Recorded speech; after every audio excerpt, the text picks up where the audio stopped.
Buenos días, ¿cómo están, hermanos?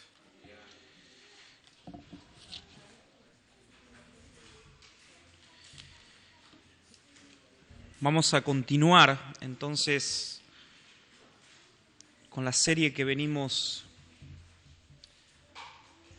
estudiando los domingos o cada domingo. Habíamos hecho una pausa en lo que veníamos con la epístola o la carta a los Hebreos y Levíticos, aunque estábamos llegando casi al final. Y queríamos hacer esta pausa específicamente para hablar sobre algunas definiciones doctrinales en las cuales como iglesia creemos o abrazamos. Y como dije hace 2 domingos atrás, la idea no es convencerte con argumentos de lo que creemos como iglesia, con ideas propias, sino que nuestra intención es que la Biblia hable. Hermanos, les aseguro que si la Biblia dijera lo contrario a lo que estamos seguros que dice, abandonaríamos todas estas doctrinas y intentaríamos obedecer a lo que la Biblia nos dice en cuanto a la obra de Cristo. Sin embargo, estamos como iglesia seguros y confiados en que la palabra de Dios enseña estas verdades. Como les conté hace 2 domingos atrás, primero hace muchos años atrás yo no creía en estas doctrinas. De hecho, incluso ni siquiera sabía que existían. Para mí la idea de gracia era solamente una definición vaga de regalo inmerecido. Cuando alguien me decía, ¿sabes lo que significa o lo que representa la gracia de Dios? Mi respuesta siempre era, bueno, gracia significa regalo inmerecido.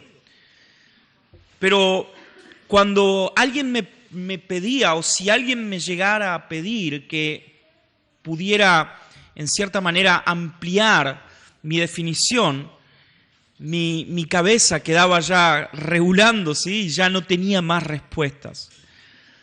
Creía que solamente la idea de gracia inmerecida era suficiente para definir algo tan profundo como la gracia de Dios. Regalo inmerecido, gracia de Dios. Para mí era lo que significaba. Sin embargo, luego de algunos años encontré, por la gracia del Señor, una predicación en la cual me llevó a indagar en cuanto a estas doctrinas de la gracia. Pero tengo que confesar que mi posición ante estas doctrinas era totalmente agresiva.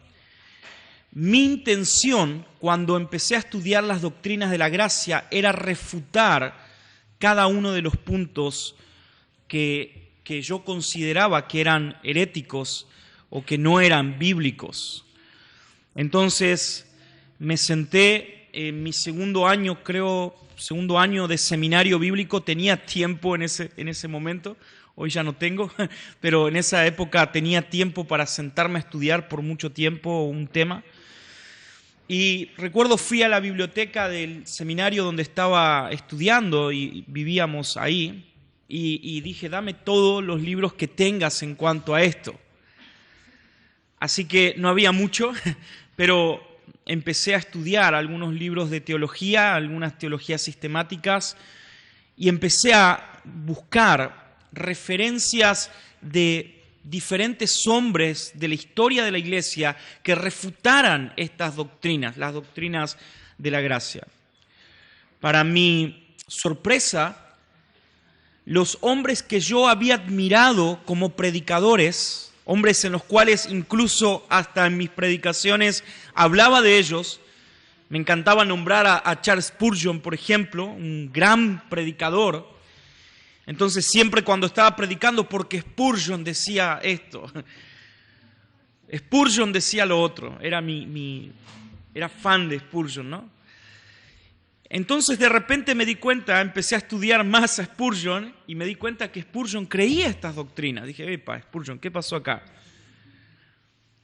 Este Spurgeon, no sé, había tomado demasiado, pero acá algo le pasó. Pero de repente empecé a buscar teología sistemática y dije, bueno, debe haber muchas teologías sistemáticas que ataquen estas doctrinas. No que refuten, que ataquen. O sea, mi intención era destruir estas doctrinas porque para mí esto resultaba injusto. Y voy a confesar algo. Lo que me ocurría también era que yo no podía entender de que mi participación, y esto, hermanos, es el orgullo del hombre, que mi participación en la obra de redención era nula, era cero.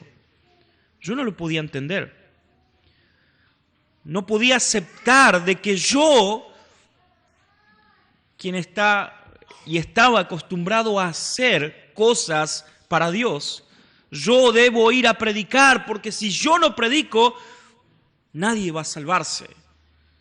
Tenía la idea de que si no iba a predicar a las calles, las personas jamás escucharían o serían salvas al escuchar el Evangelio. Dependían de mí, dependían de mi predicación. Estas doctrinas atacaban mi orgullo. Entonces empecé a buscar diferentes teologías sistemáticas y voy a ser bien sincero, hermanos, literalmente no encontré, a no ser una, de un tal Finney, bastante herético, después me di cuenta, era el único que había planteado estas doctrinas o había intentado refutar estas doctrinas. Había diferentes teologías sistemáticas, voy a nombrarlo, no necesitan conocerlo, pero vino a mi mano un libro de un teólogo presbiteriano llamado Louis Berkhof, para mí el mejor libro de teología. Y para mi sorpresa, Berkhof defendía estas doctrinas y exponía las doctrinas de la gracia. Luego dije, bueno, Berkhof seguramente era demasiado presbiteriano, así que vamos con un bautista, Wayne Grudem. Resulta que Wayne Grudem también defendía y predicaba y enseñaba las doctrinas de la gracia. Y así fui pasando por varias teologías sistemáticas y me di cuenta que los teólogos se habían entrado en una conspiración contra la iglesia para enseñar una doctrina errada. Entonces dije, esto no puede ser, vamos a la historia, y empecé a estudiar un poco de historia y me di cuenta, en la historia, hay un libro que se llama Historia del Pensamiento Cristiano de Justo González, me di cuenta que en la historia de la iglesia evangélica, desde la Reforma Protestante hasta estas épocas, han abrazado estas doctrinas de la gracia. Ahora me quedaba un paso, y ese paso era la Biblia. La historia puede equivocarse, se puede equivocar. Los hombres pueden errar, sin embargo, la Biblia es infalible. La Biblia no erra. Entonces dije, voy a buscar todos los versículos bíblicos que pueda haber que refuten estas doctrinas. Pero también ya mi corazón estaba empezando a ablandarse y dije, también voy a buscar los versículos bíblicos que enseñen estas doctrinas. Y hermanos, ante la palabra de Dios, el corazón debe quebrantarse.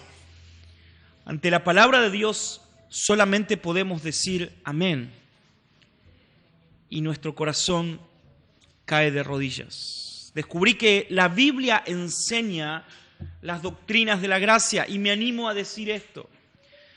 La Biblia en general, desde Génesis al Apocalipsis, al libro de Apocalipsis, lo que hace es exponer las doctrinas de la gracia desde el principio al final. Encontramos la idea de gracia desde Génesis 3:15 hasta el final en el cual los hijos de Dios son glorificados con el Padre y con el Cordero que recién cantábamos.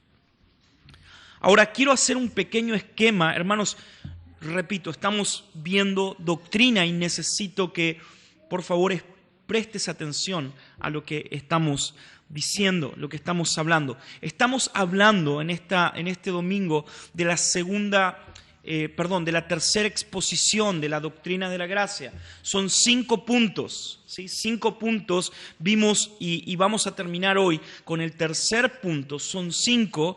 Vimos el primero, que es la depravación absoluta del ser humano. Dijimos, el hombre no es capaz de elegir a Dios.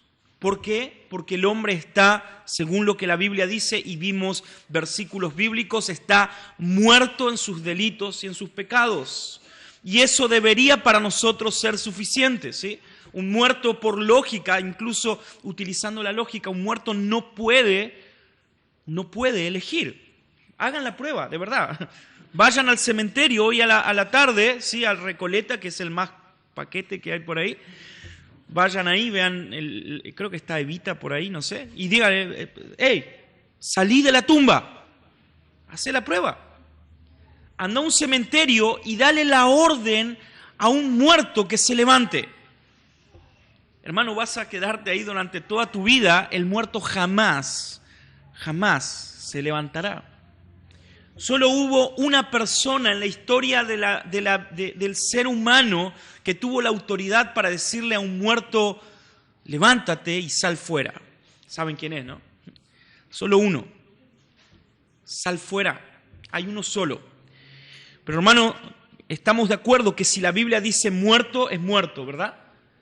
Cuando la Biblia habla de muerte espiritual, la idea es muerte. No existe la idea de, muerto pero un poquito vivo. No, es muerto. Y el apóstol Pablo dice que nosotros estábamos muertos en nuestros delitos y en nuestros pecados. O sea, el hombre naturalmente, espiritualmente, está muerto.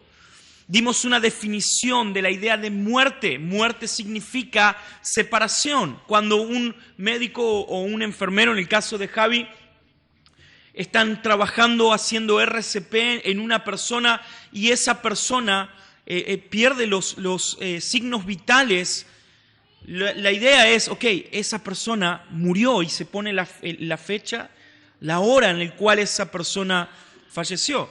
Pero hay algo espiritual también en la muerte, o sea, la idea es que el alma se separa del cuerpo, es el momento, la muerte en el cual el espíritu, el alma se separa del cuerpo. Esa es la idea de muerte. La Biblia nos dice que nosotros estábamos unidos a Dios y para esto tenemos que definir la idea de quién es Dios. Dios es el ser más perfecto que existe, que existió por toda la eternidad. Hermanos, pero la idea de perfección no queda solamente ahí, sino que también Dios, en su perfección, es perfectamente santo. Dios es perfectamente santo. Y hermanos, Dios no necesita que vos reconozcas si Él es perfecto o santo. Él será perfecto y santo, te guste o no, reconozcas o no. Aunque vos patalees y digas, no, Dios no es perfecto, Dios no es santo, Dios seguirá siendo santo, seguirá siendo perfecto, porque Él es Dios. Nosotros somos creados. Entonces, lo primero que debemos definir es que existe un Dios. Si estás en este lugar y no crees de que Dios existe, entonces luego pasá por el fondo y vamos... No, Carlitos va a orar por vos. La idea es, creemos en Dios. Creemos, Dios existe. Dios es perfecto, Dios es santo. Él es Dios, es un ser superior, alejado a todo lo que vos puedas entender en tu mente. Hay veces nosotros decimos, bueno, pero Dios no puede ser así. ¿Quién te dio la capacidad a vos para entender la mente de Dios? Pablo dice algo, ¿quién ha podido entender la mente de Dios? Imagínate un ser finito como vos y como yo, intentando entender al Dios infinito. Imposible. Ahora, ese Dios perfecto y santo creó al hombre, Génesis capítulo 2, creó al hombre y lo creó en comunión. En el huerto del Edén, el Edén significa eso, ni más ni menos que comunión entre Dios y el hombre. Dios caminaba en el huerto del Edén en paz, en armonía con el hombre. Dios lo creó para que el hombre gozara, y muchas veces cometemos este error de pensar, Dios nos creó para que nosotros gozáramos de la creación. En realidad, hermano, hay algo más profundo en eso. Dios creó al hombre para que gozara de Dios. El hombre gozaba de la gloria de Dios. Él no necesitaba, el hombre no necesitaba ir en oración a Dios para buscar a Dios. Dios estaba presente ahí, en el huerto del Edén. Dios estaba ahí. El hombre no necesitaba tener momentos de búsqueda de Dios. Dios estaba ahí. Ahora, algo viene en esta comunión y la interrumpe. En esta perfecta comunión entra en juego el pecado. El pecado rompe la comunión entre Dios y el hombre. ¿Por qué? Debemos volver al principio. Porque Dios es santo. Ahora Dios se ve obligado como un Dios santo a destruir al hombre. Dios es un Dios santo y no puede haber delante de sus ojos pecado. Cuando Moisés pide a Dios verlo cara a cara, ¿cuál es la respuesta de Dios? Imposible. Nadie que ve a Dios cara a cara vive para contarlo. Esa persona muere. Ahora, ¿muere porque Dios es malo? No, muere porque Dios es santo. Entonces, el pecado entra al mundo, rompe la comunión entre Dios y el hombre, pero ahora entra en juego o entra en acción de lo que estamos hablando, la gracia de Dios.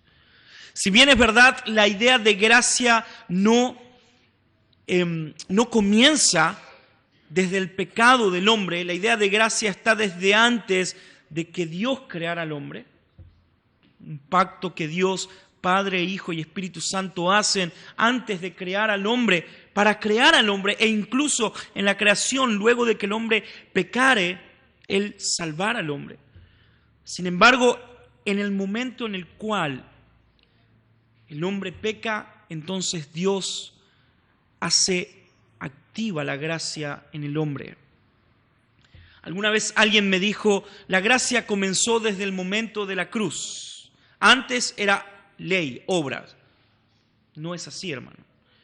La gracia ha existido desde Génesis 3:15.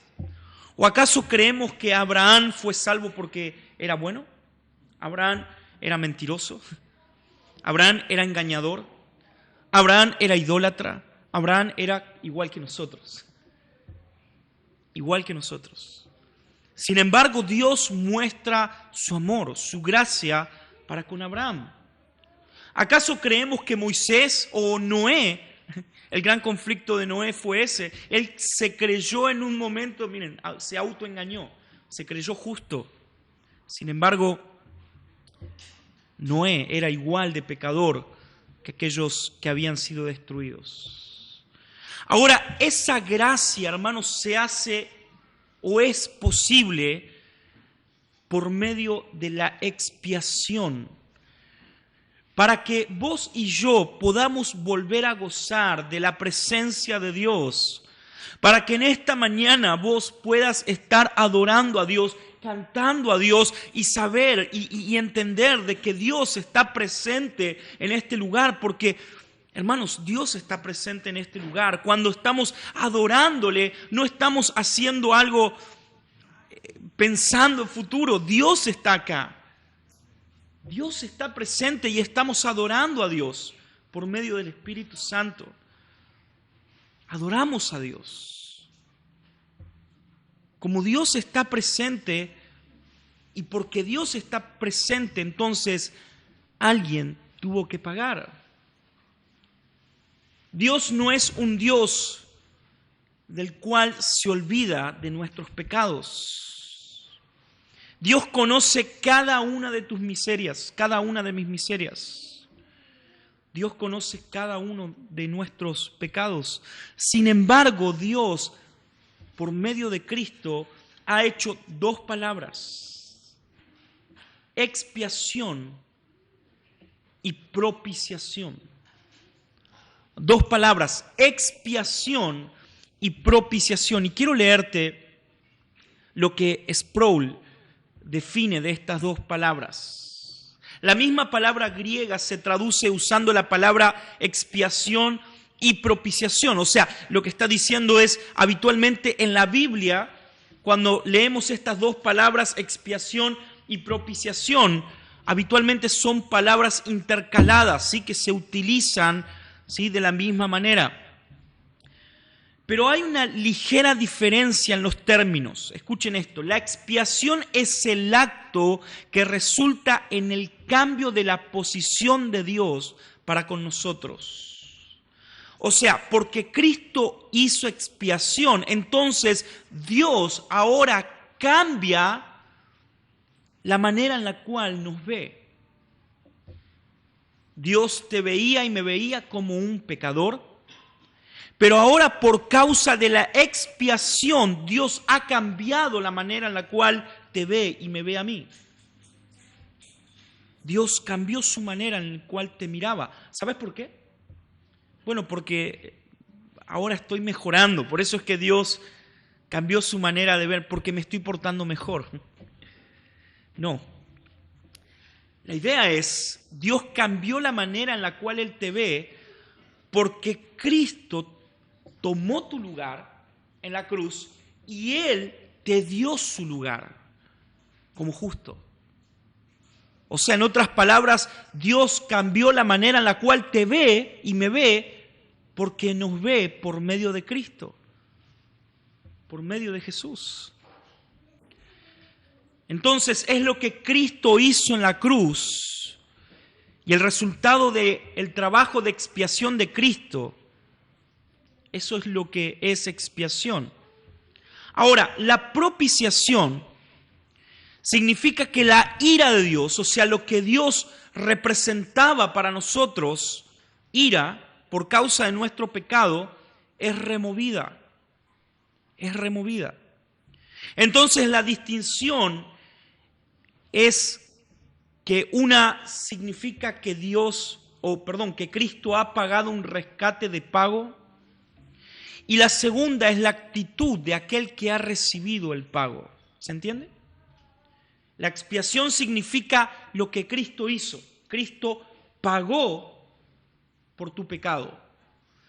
Y la propiciación significa la actitud que Dios ahora toma ante ese pago con vos y conmigo. Entonces, ahora sí, luego de entender o de pensar un poco en la idea de expiación, propiciación, entendemos que fuimos redimidos, liberados de nuestros pecados. Y Pablo ahora nos dice de que por causa de la expiación tenemos ahora paz para con Dios. Porque Cristo ha hecho expiación, Dios ha cambiado la manera en la cual nos veía y hoy tenemos paz para con Dios. Hemos sido perdonados de nuestros pecados. Cristo se encargó de nuestro error, de nuestro pecado. Y ahora nos espera una eternidad en la gloria de Dios. Hermanos, esto en síntesis es la obra de gracia.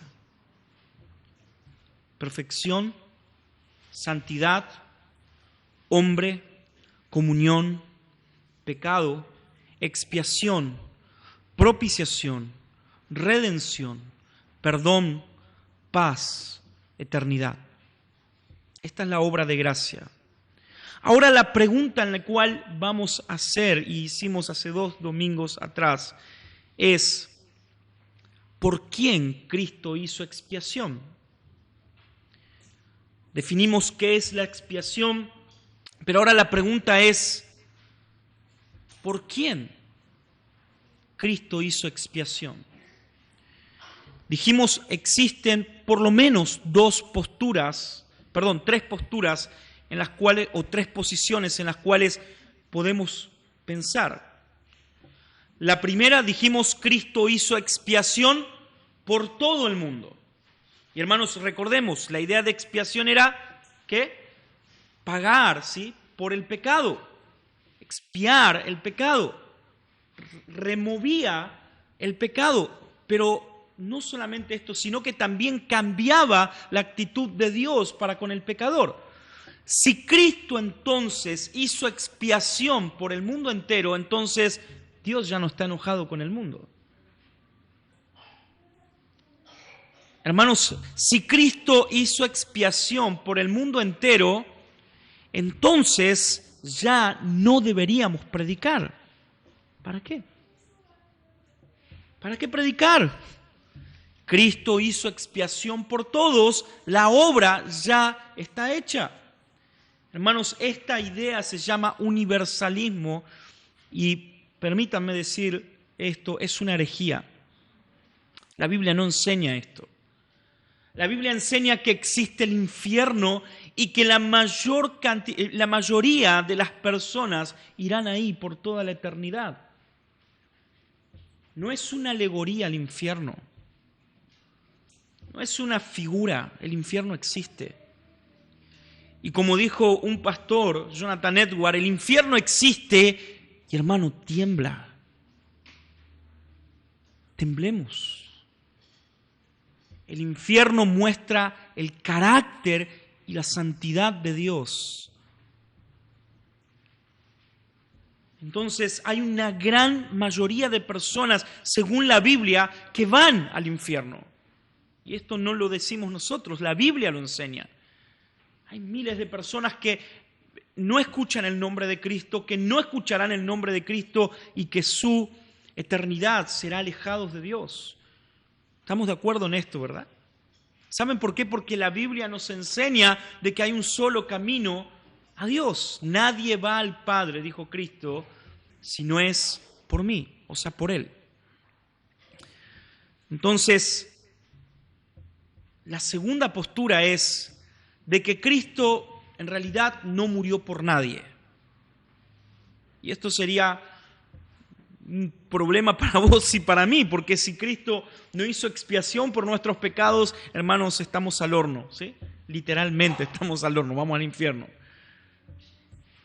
Y la tercera postura, y es la cual creo que la Biblia enseña, es que Cristo hizo expiación por, como dije el domingo anterior, no el anterior, su pueblo. Isaías capítulo 53. Él cargó el pecado de su pueblo.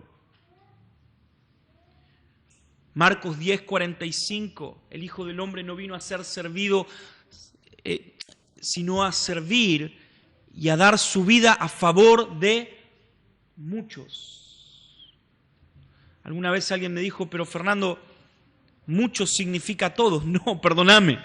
Muchos significa muchos, no todos. Incluso cuando Cristo está por ser entregado en la última cena, Él toma el cáliz y dice: este es el cáliz de la nueva alianza en mi sangre, la cual es derramada a favor del mundo entero. No dice eso, a favor de muchos. Creemos que Dios envió a su Hijo a morir a favor de su pueblo, el pueblo el cual Él escogió en el amado, en Cristo, elección, habiéndonos predestinados antes de la fundación del mundo para ser salvos en Cristo. Creemos lo que la Biblia también dice, que Él da su vida por sus ovejas. Juan capítulo 10, versículo 14 al 15. Yo soy el buen pastor y yo conozco mis ovejas y las mías me conocen, así como el Padre me conoce y yo conozco al Padre y pongo mi vida, ¿por quién? Por las ovejas. Es interesante, como dije hace 2 domingos atrás, acá Jesús está teniendo un debate con los fariseos y en el versículo 24, si no mal recuerdo, le dice a ellos: ¿ustedes saben qué? No son de mis ovejas. No quieren oír lo que yo les digo. No quieren entender lo que yo les digo porque no son de mis ovejas. Pero hermanos, miren lo que Jesús está haciendo. Él está dividiendo y está diciendo a unos: ustedes no son de mis ovejas, este grupo es de mis ovejas y yo doy mi vida por mis ovejas. Si creyéramos que Cristo hizo expiación por todos, entonces ¿por qué le dijo eso a los fariseos, verdad? Cristo también hubiera hecho expiación por los fariseos.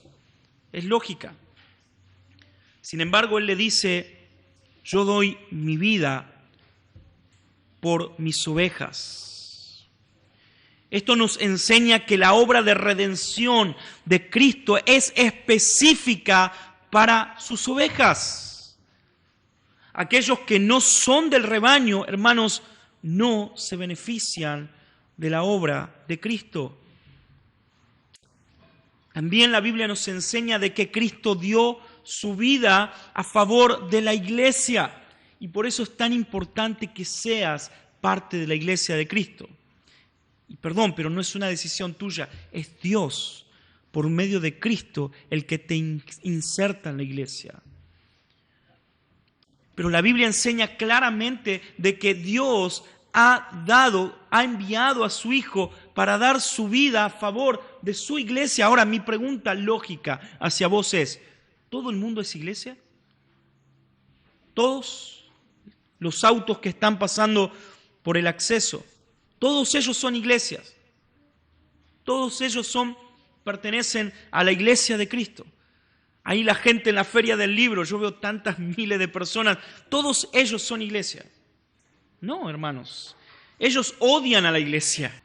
La mayoría de las personas odian a la iglesia, odian todo lo que tiene que ver con Dios.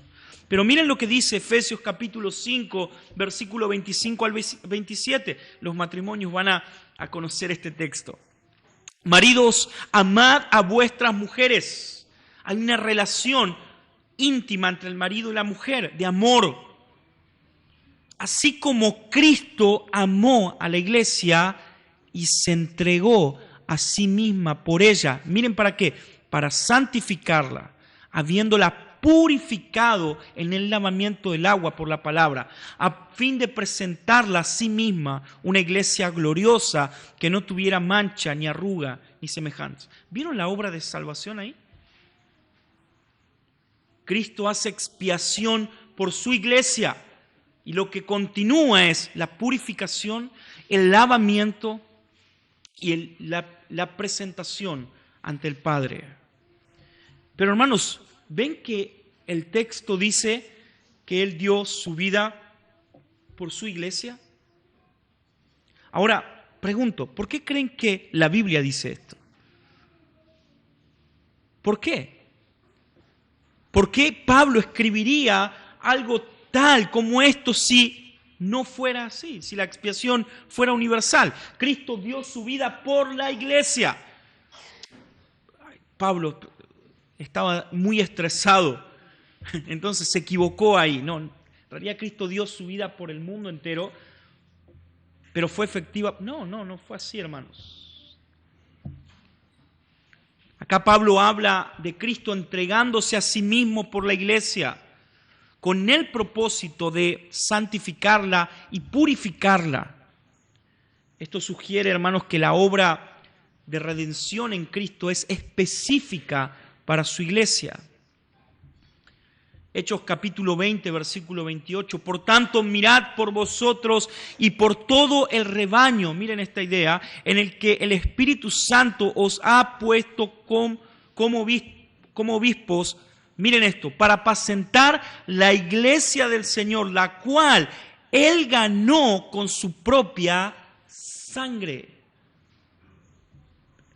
Dijimos, pueblo, ovejas, iglesia. Pero en este texto, Hechos capítulo 20, 28, están las tres ideas. Su pueblo, Él ganó a su pueblo. Apacentar ovejas. La iglesia en la cual Él ganó con su propia sangre. La obra de redención de Cristo es específicamente para su iglesia. Y hermanos, esto no es una idea católica. Fuera de Cristo, fuera de su iglesia, no hay salvación. Aquel que niegue a Cristo será eternamente juzgado por Dios. Y aquel que niegue la iglesia de Cristo será alejado de la ciudadanía eterna. Ahora, miren lo que dice Juan capítulo 17, versículo 9. Lo primero que nosotros pensaríamos en el momento en el cual Cristo está en la cruz es que Cristo está pensando generalmente en salvar al mundo entero. Creeríamos eso. Sin embargo, miren lo que el texto nos dice. Juan capítulo 17, versículo 9. Perdón, voy a leer desde el 6. Cristo está con sus discípulos y este momento es conocido en la teología sistemática como el momento de la oración sacerdotal de Cristo. Cristo es nuestro sumo sacerdote, vimos eso en Hebreos. Él hizo expiación por nuestros pecados, vimos eso en Levíticos capítulo 16. Pero Cristo como sacerdote, antes de obrar, o sea, antes de ejercer la expiación por nosotros, Él como sacerdote cumple lo que la ley decía, y Él ora por el pueblo, ora por nosotros. Entonces Cristo está con sus discípulos y dice esto: he manifestado tu nombre a los hombres que del mundo me diste. Está hablando de sus discípulos, ¿verdad? Eran tuyos antes de la fundación del mundo y me los diste y han guardado tu palabra. Ahora han conocido que todo lo que me has dado viene de ti, porque yo les he dado las palabras que me diste y las recibieron y entendieron que en verdad salí de ti y creyeron que tú me enviaste. Miren esto. Yo ruego por ellos. Otra vez, hermanos, idea, oración sacerdotal. Yo ruego por ellos. Miren esto. No ruego por el mundo. No ruego por el mundo, sino por los que me has dado, porque son tuyos. Y todo lo mío es tuyo y lo tuyo es mío, y he sido glorificado en ellos. Hermanos, el Señor en la oración sacerdotal hace una división. Él está orando por los que el Padre les ha dado. Él ora por aquellos que el Padre le ha dado. Él no ora por el mundo entero. Recordemos nuevamente, la oración es la oración sacerdotal. Sin embargo, Cristo dice, yo no oro por el mundo entero, oro por los que me diste. Para que lo busques en tu casa, vas a decir, bueno, pero está hablando de sus discípulos. Léelo en tu casa. Más adelante Él dice, y por aquellos que han de creer por el testimonio de estos, por vos y por mí. Romanos 8, versículo 34.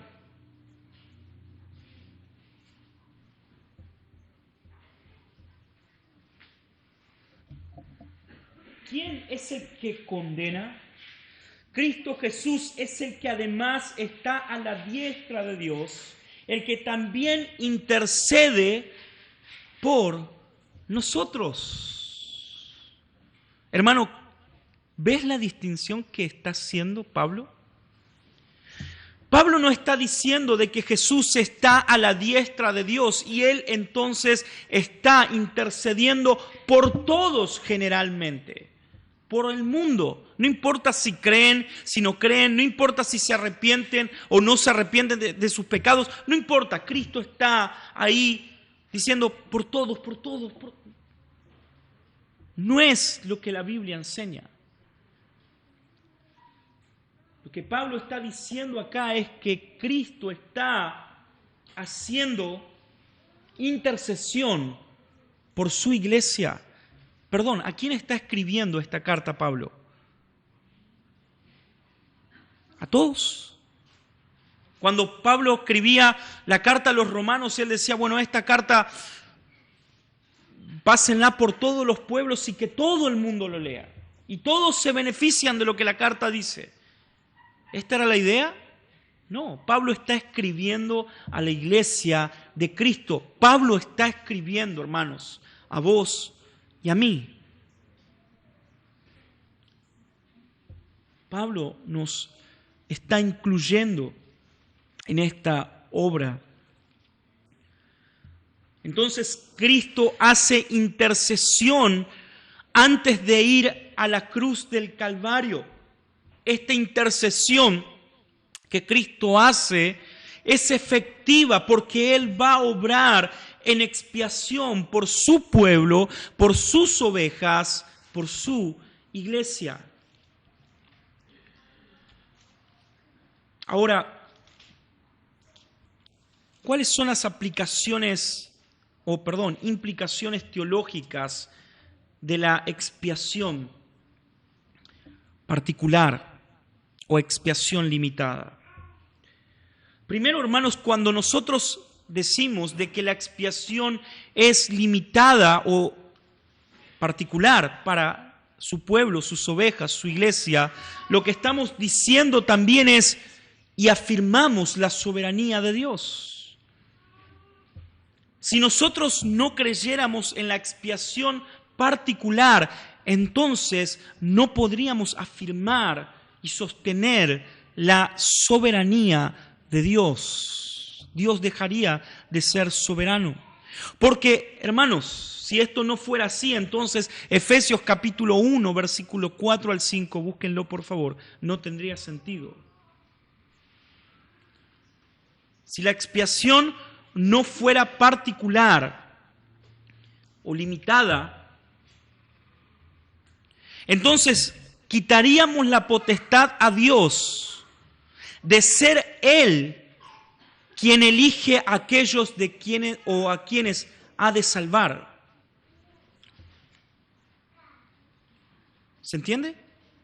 Si la expiación no fuera limitada o particular, entonces Dios ya no tendría la potestad de elegir a aquellos que han de ser salvos. La responsabilidad caería en nosotros. no sería ya la salvación es del Señor. Si esto fuera así, entonces el domingo que viene, Paula, cambia la canción, la salvación no es del Señor. Cantemos otra. La salvación no es del Señor. ¿Sí? Negación. Si esto no es así, la salvación no es del Señor. Pero miren, es Dios el que elige. Efesios capítulo 1, versículo 4 al 5.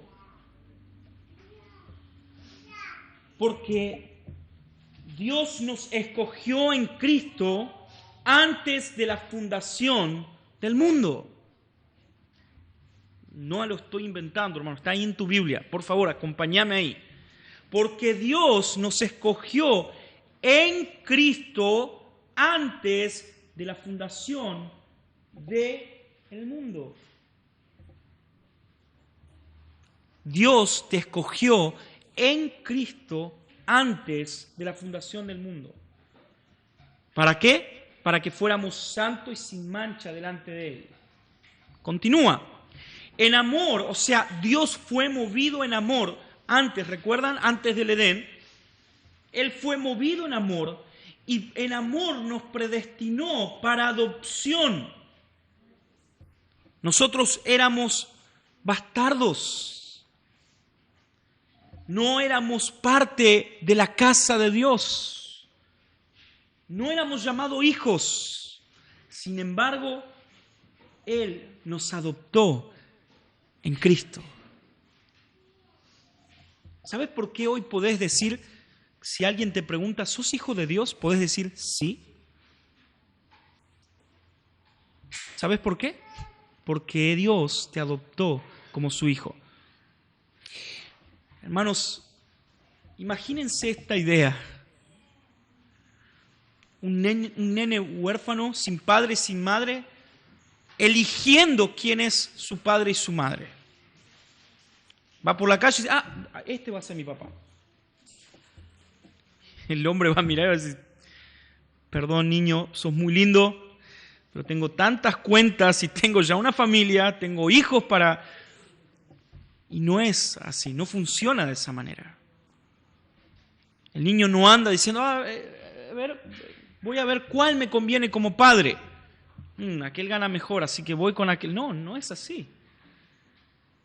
Habitualmente los padres, habitualmente no, es así, son los que adoptan a los hijos.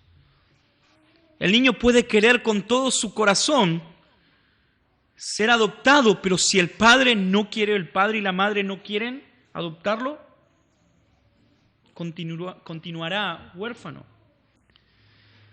Bueno, la Biblia nos dice que nosotros fuimos adoptados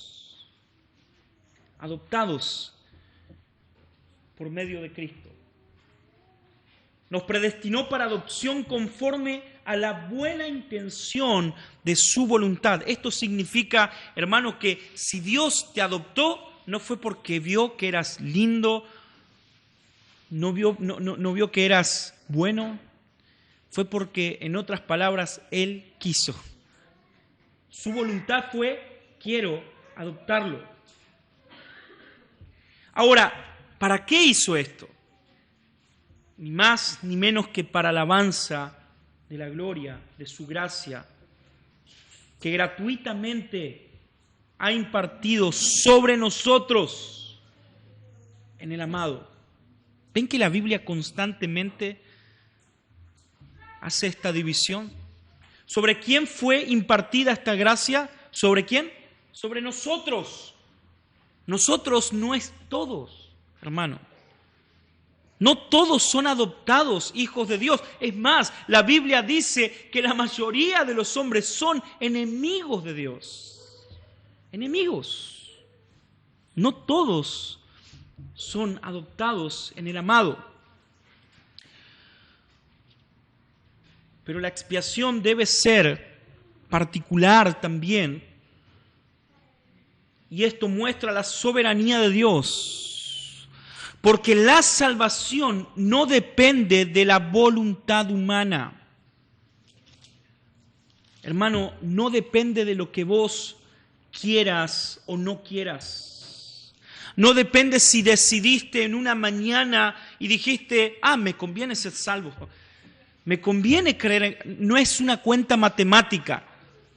No es que dijiste, bueno, la inflación está subiendo, me conviene comprar dólares, me conviene ir al supermercado, y me conviene creer en Cristo. No, no fue así. En realidad, no hiciste nada ni podías hacer nada. Porque la salvación no depende de la voluntad humana. Depende de Dios. Romanos capítulo 9, versículo 16. Así que no depende del que quiere ni del que corre, sino del que Dios quiere tener misericordia. Hermanos, Dios quiso tener misericordia de un pueblo y ni siquiera dependió de ese pueblo. Su salvación dependió de Dios. Porque Dios quiso tener misericordia de nosotros, como su pueblo, como sus ovejas, como su iglesia, es que nosotros tenemos salvación. Ahora, por último, y el domingo que viene pensé en que iba a hacerlo en dos, pero voy a intentarlo. Pero por último, hermanos, si la expiación no fuera limitada, entonces estaríamos en un grave problema. Esto implicaría de que todavía la obra no fue consumada. Y esto pondría en riesgo tu salvación y mi salvación. O sea, en otras palabras, podríamos decir de que la salvación podría llegar a perderse. Porque si Cristo todavía no ha hecho una expiación efectiva, entonces esto significaría de que Dios todavía no está en paz con nosotros. Sin embargo, la Biblia nos enseña que aquellos que Dios ha elegido serán salvos. Juan capítulo 6.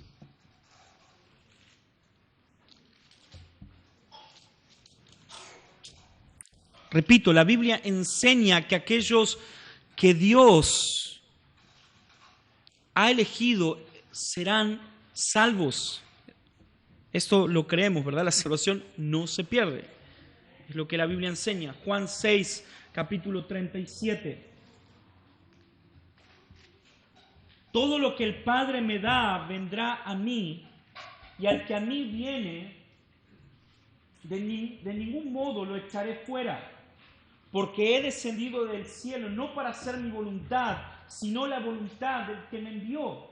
Y esta es la voluntad del que me envió, de que todo lo que Él me ha dado, yo no pierda nada, sino que lo resucite en el día final. Porque esta es la voluntad de mi Padre, que todo aquel que ve al Hijo y que cree en Él, tenga vida eterna, yo lo resucitaré en el día final.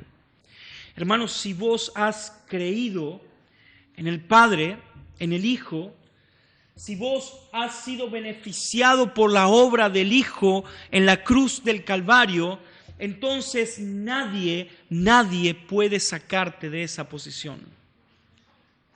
Esto es lo que significa la expiación. Nos da seguridad, nos da fortaleza en saber de que es la voluntad del Padre mantenernos salvos. Fue la voluntad del Hijo morir en la cruz para salvarnos. Nos da la certeza de que seremos resucitados en Cristo en el día final. Yo le resucitaré en el día final. La expiación limitada también asegura la salvación de aquellos que han sido elegidos por Dios. Efesios capítulo 1. Versículo 7.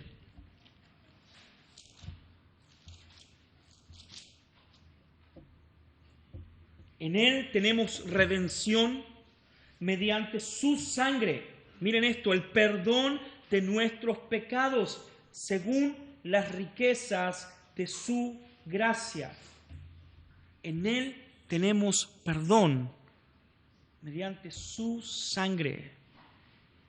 Hermanos, porque hemos sido perdonados, entonces tenemos la seguridad de que hemos sido salvados.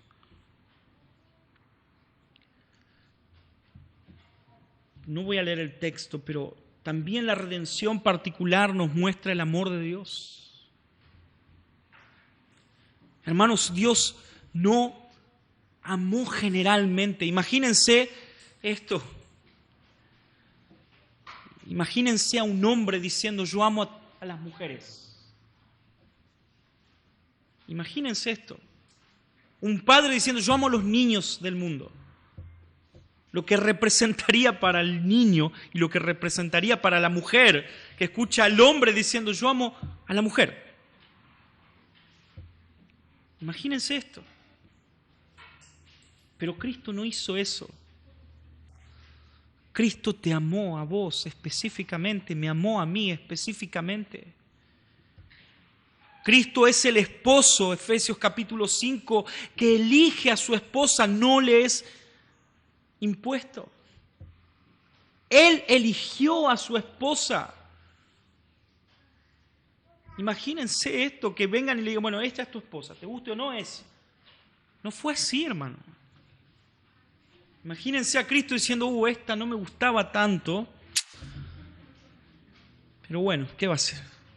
No, Él la vio, Él amó, Él quiso casarse con ella.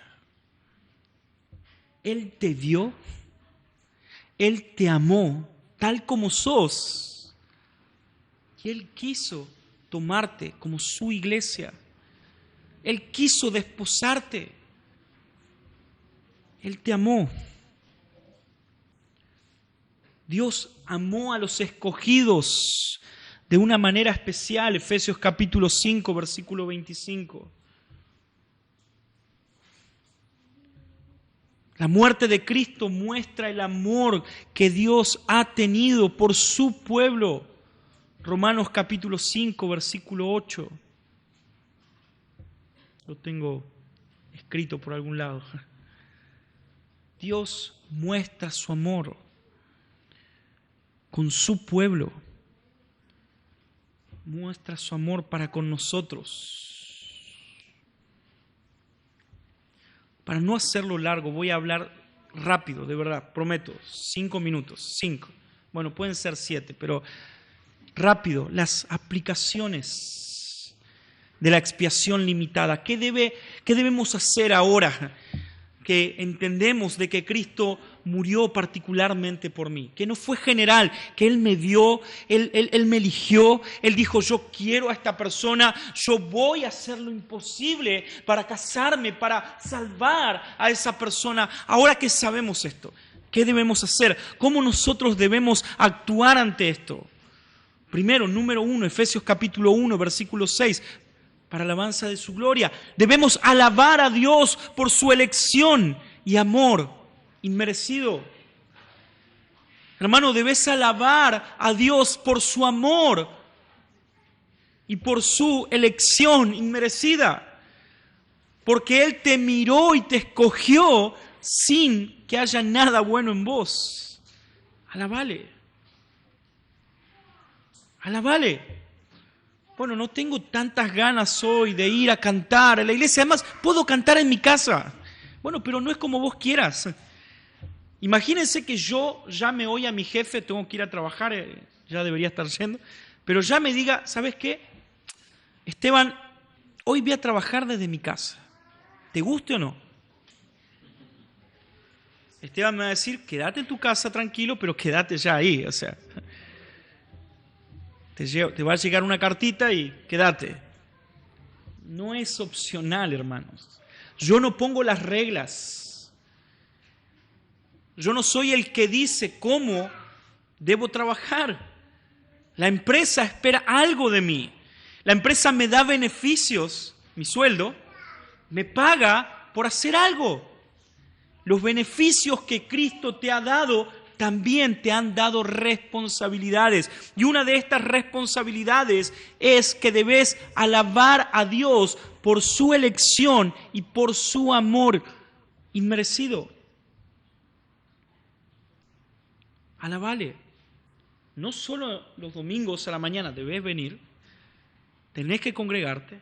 Y cuando veas el que no, miren, faltan algunos, decirle, che, vení a alabar a Dios. Vení a alabar a Dios. Recordá su elección. Recordá que sos parte del pueblo. Vení a alabar a Dios. No, pero estoy pasando un mal tiempo. Cristo pasó la cruz. O sea, Cristo. Vení. Vení por su amor, por su elección inmerecida. Vení a alabar a Dios. Pero aparte, hermano, esforzate para alabar diariamente a Dios. Lo segundo que debemos tener en adoración es gratitud por la seguridad de nuestra salvación. Primera de Pedro, capítulo 1, versículo 3 al 5. Debemos estar agradecidos porque Cristo nos ha salvado, pero no solamente porque nos ha salvado, sino porque esa salvación es eterna. Lo que acabamos de leer en Juan capítulo 6. Yo les doy vida eterna. ¿Saben lo que significa la palabra eterna? ¿Alguien sabe? ¿Sí? ¿Saben lo que es eterno? Eterno. Eterno. No tiene final. Eso es, eterno. La salvación es eterna. Y por esa salvación eterna debemos tener gratitud con Dios. No nos da la libertad para decir, hago lo que quiero, si igual es eterna. No. Es gratitud con Dios.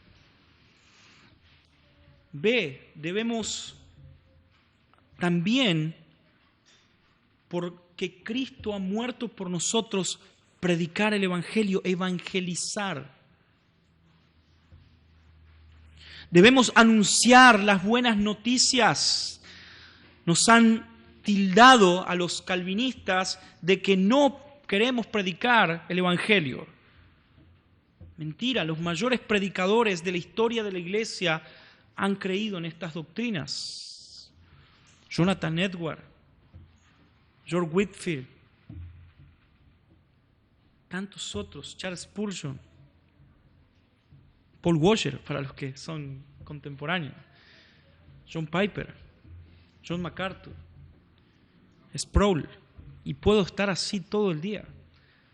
Hombres que predicaron el Evangelio, expusieron el Evangelio para salvación de las personas. Debes predicar el Evangelio. ¿Sabes por qué? Porque eso es seguridad para aquellos que creen en Cristo. Predicamos.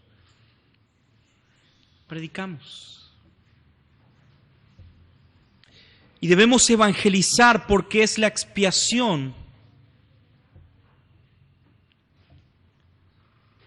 la que lleva a los escogidos, a los elegidos de Dios, a Dios. Hechos capítulo 13, versículo 48. Porque Cristo ha hecho expiación, entonces Dios añade a la iglesia a aquellos que han de ser salvos. Debes predicar el Evangelio. Hay mucho pueblo. Uno de los impulsos más grandes en mi ministerio, iba a decir, no es mío, en la obra del Señor fue cuando estudié Hechos de los Apóstoles. Pablo es la persona que más admiro luego de Cristo. Recuerdo cuando leí, en el momento en el cual Pablo estaba, no sé si dudando, pero el sufrimiento lo estaba golpeando. Y él toma ánimo. Pablo, ten ánimo. Hay mucho pueblo. Hay mucho pueblo.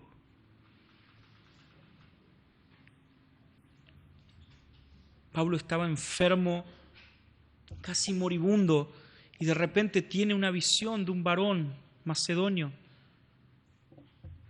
Y le dice, pasa y ayúdanos. Ese varón macedonio era un hermano de Pablo, hermano en Cristo, que le estaba diciendo, vení, predicame el Evangelio. Yo no sé en qué momento perdí ese fuego en mi corazón de ver a tantos varones macedonios. Pero hermano, hay tantas personas que están yendo al infierno y que te están diciendo, vení, háblame, contame de mi Salvador. ¿Cuántos? Es tan importante para nosotros la vida cotidiana y no nos damos cuenta que hay tantos que nos están diciendo, pasá, vení, háblame de mi Salvador.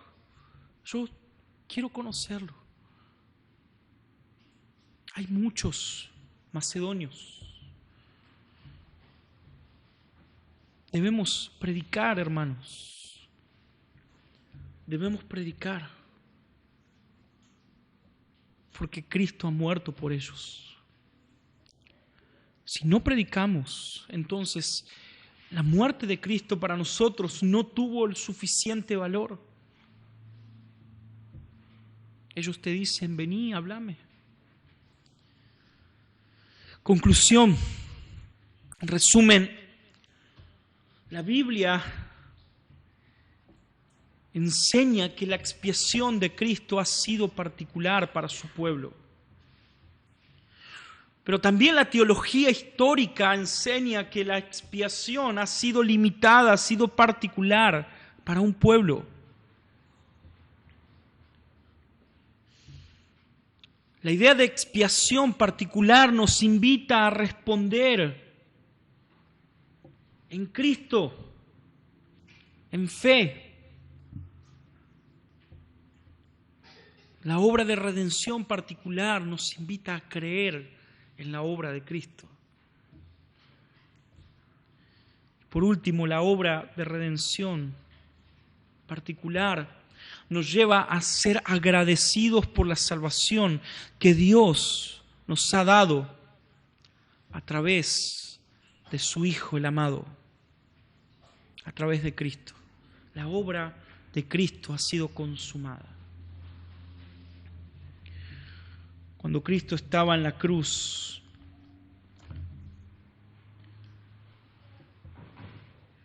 Él no dijo, consumado será. Si es que ellos eligen, entonces ahí consumado será. Cristo dijo, consumado. Ya está.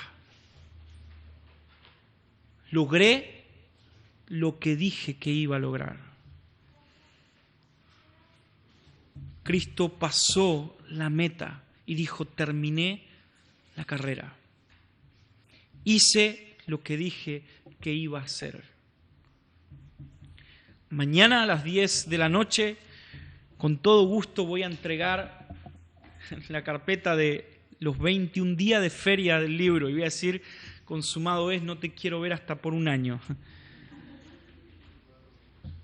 Va a ser así. Se terminó. No va a haber un martes de feria del libro. Se terminó el lunes. Cuando Cristo dijo consumado es, Él salvó eficazmente y ya su obra ha cesado. Cristo ya no necesita seguir muriendo. Él ya murió, resucitó, consumado es. No necesitamos más sacrificios, consumado es. La muerte de Cristo, hermano, por vos y por mí, ha sido y es eficaz. Adoremos a Dios por esto. Carlos, ¿puedes orar, por favor?